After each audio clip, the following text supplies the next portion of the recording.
Bonjour, alors petite présentation de ma Schmeisser BR15 en 22 Longriff que j'ai acheté sur l'Armurerie Lavaux. C'était dans un pack, donc dans le pack il y avait la lunette, bon c'est pas celle-là mais une autre qui est de 4 jusqu'à 12 je crois.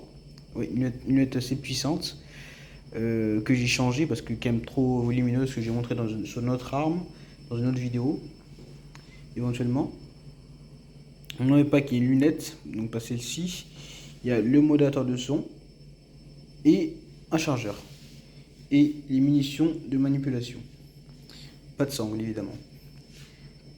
Ni de bipied. Logique.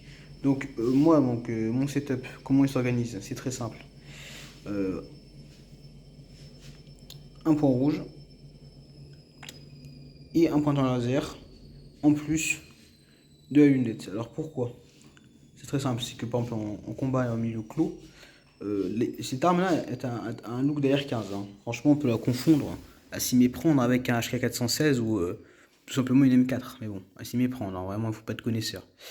Donc, ce que j'ai mis dessus, c'est ça, pour le combat en milieu clos, donc très pratique. Évidemment, par exemple, si on vise quelqu'un dans un cadre de survivalisme ou n'importe quel autre cadre, on vise quelqu'un, pouvoir l'informer qu'on le vise, ça peut être très intéressant et très dissuasif. Montrer quelqu'un avec une arme, pointer quelqu'un avec une arme à feu sans qu'il le voit, sachant qu'on est bien camouflé, puis qu'il voit un point vert sur lui, c'est quand même assez dissuasif. Puis le point rouge, très pratique, parce qu'en réalité, en fait, c'est quoi? C'est que par exemple, du fait que l'UV d'armement soit à droite, ce qui fait que c'est quand on tire debout, on peut être beaucoup plus rapide à tirer debout qu'à tirer couché. En revanche, quand on tire couché, le fait que l'UV d'armement soit à droite nous oblige à lâcher l'arme, du coup, qui fait nous perdre de la visée, et donc du coup, ça ne nous fait pas de la précision à long terme. Mais quand on tire debout, la précision, on s'en fout. Ce qui est pratique, c'est quoi? C'est de tirer et d'enchaîner les coups. Donc, point vert plus le d'armement à droite, on peut clairement faire un bon carnage. Bon, c'est pas le but évidemment, hein, c'est clairement pas le but, mais être efficace, être ops, c'est ce qui nous intéresse éventuellement. Là-dessus, j'ai mis un bipied UTG. Bipied UTG très intéressant aussi, très précis, j'ai rien à dire là-dessus. Et j'ai acheté une poignée avant sur Amazon, vraiment pas cher pour le coup. Voilà, qui m'a coûté 10 euros. Voilà. Voilà. Donc par exemple là, le pointeur laser, c'est un pointeur laser Airsoft. Hein, donc c'est, je sais plus comment ça s'appelle, mais c'est Airsoft.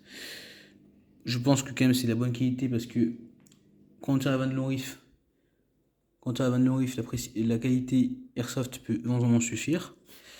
Puis là aussi pareil, hein, c'est la même marque, hein, c'est Aronja, je crois c'est ça la marque sur Amazon. Donc voilà. Donc j'ai acheté également 5 chargeurs derrière. Bon, le problème avec les chargeurs, c'est qu'ils me coûtent assez cher comparé aux chargeurs des R15. Mais tout de même, je pense très intéressant d'acheter minimum 5 chargeurs par arme. Toute arme confondue, évidemment.